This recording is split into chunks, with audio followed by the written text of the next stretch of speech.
ራስ ከበር ኪድን ወደ ጸበል አብደሻል እንጂ አብደሻል። ማን ጤነኛ አይደለሽም? አብደሻል። ታምሜ ነበር ግን የታመምኩት አይምሮዬን አይደለም። እሺ ግን እኔ ሆስፒታል መሄድ አልፈልግም። ትሄጃለሽ። ምን ማለት ነው? ትሄጃለሽ። አንተ ነህ እንዲያብርኮ ስለነኝ ታመሻል። አይምሮ ለቀሻል። እና አልታመምኩኝም። ምንም ነገር የሆንኩት ነገር የለም። ወዴት ሆስፒታል ትሄጃለሽ? አልሄድም። ምን ማለት ነው? አልሄድም። እኔ ጤነኛ ነኝ። ምንም አልሆንኩም። ታመሻል እኮ አይምሮ ስተሻለ እያለ እኔ ምንም ማለት አይምሮ ስተሻለ ሆነ ክሊኒክ መስሎ እኔ ፍትት እያልክ ያለሁት ይህን ሳይሆን በማን ቤት እንደሆነ ልንገራችሁ።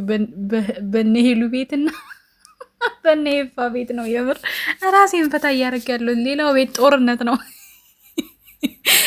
ሰላም፣ እንዴት ናችሁ? ውድና የተከበራችሁ በመላው ዓለም የምትገኙ ኢትዮጵያውያን እንዲሁም ኤርትራውያን የቻናሌ ቤተሰቦች እንዴት ናችሁ? ደህና ናቸው? ያለውን እግዚአብሔር ይመስገን ደህና ነኝ። በያላችሁበት ሰላም፣ ፍቅር፣ ጤና እመኝላችኋለሁ።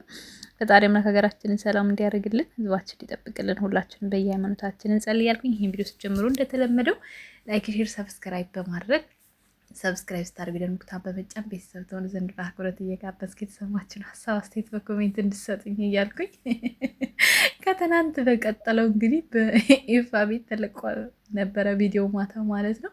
አጋጣሚ የሆኑ ደግሞ ማታ አልተመቸኝም፣ አላየሁትም ማለት ያየሁት ከመሸ ነው እና ለመስራት ቪዲዮ አልተመቸኝም ነበረ ማለት ነው። በሚገርም ሁኔታ እንግዲህ ህያብ በሁለት ቪዲዮ እንዴት ነው በቃ ጽድት ያለ ፕራንክ አድርጋችኋለች ማለት ነው። ሁለቱም በቃ በሚገርም ሁኔታ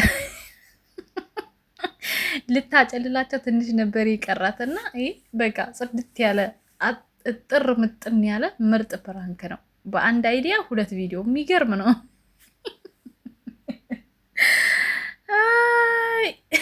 በጠራራ ፀሐይ ታማብነዋል። ኤፍሬም ደግሞ አብሬ እኮ ደግሞ እኔ ከኤፍሬምን በላይ ደግሞ ያሳቀኝ አብሪ እኮ ነው። በመድኃኒዓለም የሚላት በየመሀሉ ማለት ነው የድንጋጤ የሆነ ስሜት ምናምን የሚገልጽባት ነገር በጣም ፈታ ነው የምታደርገኝ።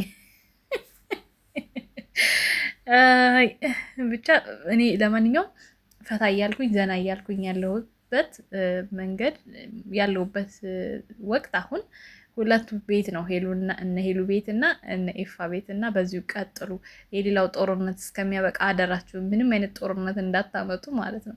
በቃ የሚያስተምር የሚያዝናና የሚያስቅ አይምሯችን በጣም ይፈልጋል። በተለይ አረብ ሀገር ያለን ልጆች በቃ ተጨንቆ አይምሯችን ብዙ ነገሮችን አሳልፈን በስራ ድካም የዋለ አእምሯችን ልክ ወደ ክላሳችን ስንገባ የምናያቸው የሚያስተምሩ፣ የሚያስደስቱ፣ የሚያዝናኑ፣ የሚያስቁ ነገሮች መሆን ስላለባቸው እንደዚህ ፈታ አድርጉን ማለት ነው።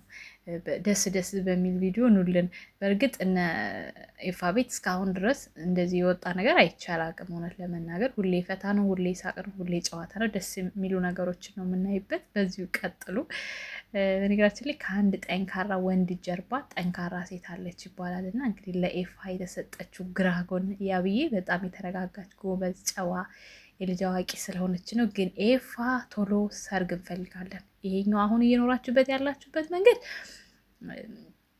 ትክክለኛው መንገድ እንዳልሆነ ታውቃለህ። ስለዚህ እኛ አሁን ቶሎ ብለህ እኛ አነሰ በዛ አደገ ምናምን አይደለም፣ ግን በስነ ስርዓት ቀለበት አስራችሁ ኑሯችሁን እንድትኖሩ ነው የምንፈልገው። የተረጋጋ ህይወት የሚኖረው ሁሉም በፈጣሪ ዘንድ የተባረከ ነገር ሲሰጠን ነው እና እኔ ደርባባ ማለት ነው።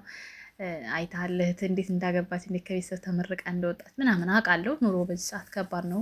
ያን ያህል አድርጎ ሳይሆን ግን ቤተሰብን አስተዋውቁ፣ ትክክለኛ ጋብቻችሁን ፈጽሞ ከዛኛ በደንብ ሞቅ እያደረግን እንቀጥላለን ማለት ነው። ይሄኛውን መንገድ አላበረታታም። ብዙዎች አሁን ላይ ወጣቶች ቶሎ ብሎ አብሮ የሚኖሩበት መንገድ አለ። ያ ቶሎ መኖሩ አብሮ ሳይሆን በጋብቻ ሳይተሳሰሩ መኖርን አላበረታታም፣ እውነት ለመናገር ማለት ነው። እና በጋብቻ ተሳሰሩልን። ስለምንወዳቸው ስለምናከብራችሁ የእናንተን መልካም ነገሮች ማየት ስለምንፈልግ እንደሆነ ተረዳኛል ብዬ አስባለሁ። በነገራችን ላይ በዛኛው ቻናሌ ቢሆን ኤፋ ቻናሌን ያውቀዋል። ይሄኛው እንኳን አያውቀውም። ይሄን አዲሱን አያውቀውም። አዲስ አይደለም ግን ሰርችበት ስለማድረግ ያው እንደ አዲስ ነውና ይሄን አያውቀውም። ግን በዛኛው ብሰራላት በደንብ እንደሚያውቀው አውቃለሁ። ዞሮ ምንም ተባለ ምንም እንደዚሁ ፈታ እያላችሁ ኑሩልን ማለት ነው። ቤተሰብ ስለተካተላችን ከልብ አመሰግናለሁ። ቪዲዮ ላይክ፣ ሼር፣ ሰብስክራይብ ስለምታደርጉኝ አዳዲስ ቤተሰቦች እየመጣችሁ ስለሆነ ከልብ አመሰግናለሁ። እስኪ ዛሬ 50 ሰው ፈልጋለሁ። ሼር በቲክቶክ በኢሞ በዋትሳፕ ሼር አድርጉና 50 ሰው ሙሉልኝ ማለት ነው። በጣም ነው የምወዳችሁ። መልካም ጊዜ ይሁንላችሁ። ቻው ቻው።